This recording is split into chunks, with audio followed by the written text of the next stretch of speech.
आपने पूछा सत्य और असत पर, तो दूसरा तर्क भी हम आपको बहुत प्रार्थना पूर्वक कह दें, जो दुनिया कह रही है वो भी सत्य नहीं है। ये भी सुन लो, झूठ को भी सत्य बनाया जा सकता है 100 बार झूठ बोलने पर। कोई लगातार 100 बार झूठ बोले तो वो भी सत्य हो जाता है। ऐसे समझो, भिवंडी में एक चच्चा ने बकरी खरीदी। चच्चा का नाम चंगीलाल, यहीं भिवंडी में रहते हैं। उन्होंने बकरी खरीदी। बकरी लेकर जाने लगे। बकरी सुंदर थी। 4 मित्रों का मन आया ये बकरी खरीद लो, पर चच्चा देगा नहीं। तो एक सलाह की आपस में, कनबत्तू, कान में बात है, ऐसा ऐसा बोलेंगे, अपने आप देगा। तो एक मित्र एक जगह खड़ा हुआ, 1 किलोमीटर बाद दूसरा मित्र खड़ा हुआ, 1 किलोमीटर बाद तीसरा मित्र खड़ा हुआ, 4 किलोमीटर में चारों मित्र खड़े हुए। और जैसे ही चच्चा निकला, चंगीलाल, अरे चच्चा राम राम राम राम राम राम। हाँ भैया राम राम। ये गधा कितने का खरीदा है? चच्चा ने कहा तुम्हारा दिमाग खराब है क्या? बकरी है ये, तुम्हें गधा दिखाई पड़ रहा है?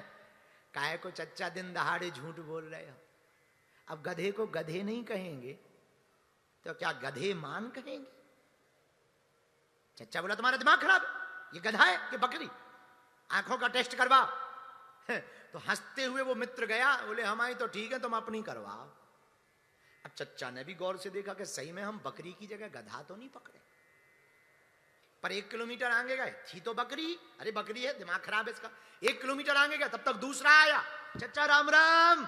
अरे ये गधा तो बड़ा सुंदर है, कितने का लिया है? आज ही खरीदा क्या?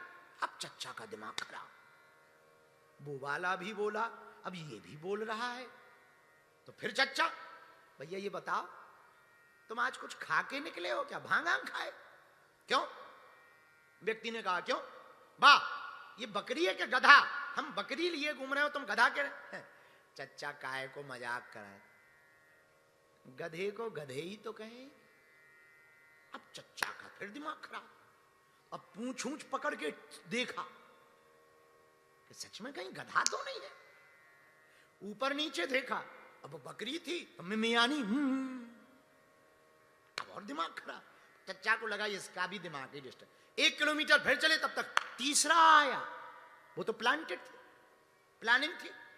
चच्चा राम राम, आज तो गधे के साथ बहुत गजब लग रहे हो।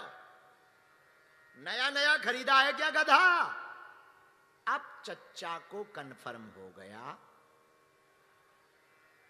कि बकरी नहीं है, गधा ही है। तो आगे जाके चच्चा कहता है कि भैया हमें गधा बेचना है, कोई है खरीददार? तब तक चौथा वाला आया कि 500 में देना हो तो दे दो। चच्चे ने कहा कि हम गधा लेके आ गए, लानी बकरी थी, और कहीं अगर गधे लेके घर गए तो खुद ही गधे बन जाएंगे। तो उन्होंने 500 में वो बकरी गधा बना करके बेच दी। अब बताओ प्रवीण, थी तो बकरी, पर 4 लोगों के कहने पे गधा बन गई। यही हम तुमको सलाह देना चाहे कि जो लोग तुम्हारे कानों में आके कह रहे हैं उस पर भी भरोसा मत करना, जब तक अपनी आंखों से मत देख लेना, क्योंकि ये कान भरने वाले बकरी को भी गधा बना देते हैं। हाँ, बकरी को भी गधा बना देते हैं। इसलिए जरा खबरदार रहना। जो तुम्हें बताया जा रहा कि सत्य ये है, सत्य ये है, सत्य, अभी कुछ दिनों से हली उल्लाह वालों को सत्य बताया जा रहा है, तो प्रवीण पहले चेक कर लेना कि सत्य क्या है। सत्य तो केवल गोविंद है, सत्य तो केवल जगदीश है। इसीलिए तुम्हें भरोसा भी करना ना ठाकुर जी पर करो। अपने आंखों को लगाना भी ना भगवान की भक्ति में लगाओ। हमें भागवत की एक बात बहुत प्रिय है, हम तुम्हें भागवत ही सुनाएंगे। वो तो प्रश्न आ गया तो इनको उत्तर देना जरूरी है, नहीं तो ऐसे लोगों को उत्तर ना दो तो इनके पेट खराब होते। हाँ, बड़ी दिक्कत है। प्रश्नकर्ताओं को उत्तर ना दो, हाँ ऐसे प्रश्नों के उत्तर दो जिससे सबका भला हो। ज्यादातर हमारी आदत ऐसी है। ऐसे प्रश्न तो बहुत आते हैं, पर वही प्रश्न हम उठाते हैं जिससे सबका भला हो, देश का भला हो, आपको कुछ सीखने को मिल सके, उन्हीं प्रश्नों को उठा।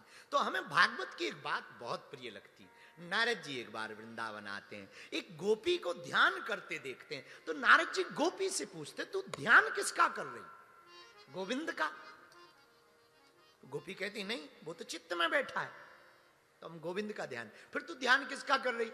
पता है वो क्या कहती है?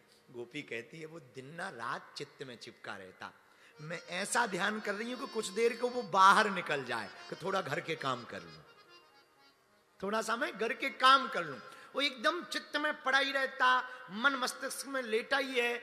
जब भी विचार करूं तो गोविंद की याद आती, देखूं तो गोविंद को देखती हूं, बोलूं तो गोविंद की बात बोलती रहती हूं। घर वाले आजकल पागल कहने लगे, तो मैं ध्यान ये कर रही कि हे मालिक थोड़ी देर तो बाहर निकल जा, डोलिया जरा सा तू चला जा, निधिवन में चला जा, थोड़ा सा चला जा यशोदा मैया के पास, थोड़ा सा चला जा और जगह, कम से कम घर के काम तो कर लूं। कितनी अद्भुत भक्ति है। ये भक्ति जिस दिन अंदर प्रकट होगी, उसी दिन तुम्हें ब्रह्म दिखाई देगा। अब ब्रह्म दिखाई कहां देगा? अगर एक और प्रश्न लिया जाए कि ब्रह्म दिखेगा कहां? ब्रह्म तो है, बस देखने का चश्मा चाहिए। चश्मा तो तुम लोगों ने, बहुत लोगों ने लगा रखे, बहुत से लोगों में दिखाई पड़ रहे हैं, माता जी भी लगाएं, इधर बूढ़े बूढ़े दादा भी चश्मा लगाएं। पर ये जो चश्मा है ना, ये छोटी चीज को बड़ी दिखाता है, जूम करवाता है, नजदीक लाता है। अगर गोविंद को देखने का चश्मा कोई हमसे पूछे, तो गोपियों की तरह भक्ति का चश्मा होना चाहिए। अगर भक्ति का चश्मा होगा तुम्हारे नेत्रों में, तो तुम्हें माधव दिखाई देंगे, तुम्हें गोविंद दिखाई देंगे। और एक बात और बोलें, इन आंखों को देखने की आदत डालनी ही है ना, अपने गोविंद को देखने की आदत डालो। एक बार आदत पड़ गई, कभी तुम चाय पीने के पहले मिठाई खाना, हमारा तो अनुभव है, चाय के हम शौकीन हैं। एक जगह चाय पी रहे थे, कोई सज्जन ने मिठाई खिला दी, फिर चाय पी, बड़ी फीकी लगी साहब। तो हम बनाने वाले से बड़े नाराज, भाई यार बड़ा नक्कटा आदमी है, शक्कर ही नहीं डाली। वो कहता गुरुजी हमने डाली, आपको नहीं लग रही है मीठी। हम कहा हमें क्यों नहीं लग रही? बोले आपने दरअसल मिठाई खा रखी। ऐसे ही अगर तुम गोविंद से आंखें लड़ा लोगे ना, तो संसार फीका लगेगा। बालाजी महाराज के कृपा पात्र बागेश्वर धाम पीठाधीश्वर परम पूज्य धीरेन्द्र कृष्ण शास्त्री जी महाराज का पावन संकल्प। मध्य प्रदेश में छतरपुर के ग्राम गढ़ा में बनेगा विश्व स्तरीय कैंसर अस्पताल एवं रिसर्च सेंटर, जिसकी आधारशिला देश के यशस्वी प्रधानमंत्री नरेंद्र मोदी जी के कर कमलों से रखी जा चुकी है। 200 करोड़ रुपए की लागत वाले 100 बेड के इस अस्पताल में गरीबों का होगा मुफ्त इलाज। ये बहुत बड़ा अवसर है, बहुत बड़ा काम है। संकल्प बड़ा हो, संतों के आशीर्वाद हो, प्रभु की कृपा हो, तो समय सीमा में सब पूर्ण होता है।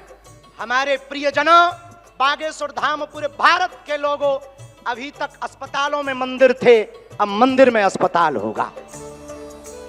कैंसर हॉस्पिटल निर्माण हेतु सहयोग देकर पुण्य के भागी बने। अकाउंट नेम श्री बागेश्वर जन सेवा समिति, bank name HDFC bank, account number 999810810818, IFSC code HDFC 0000088।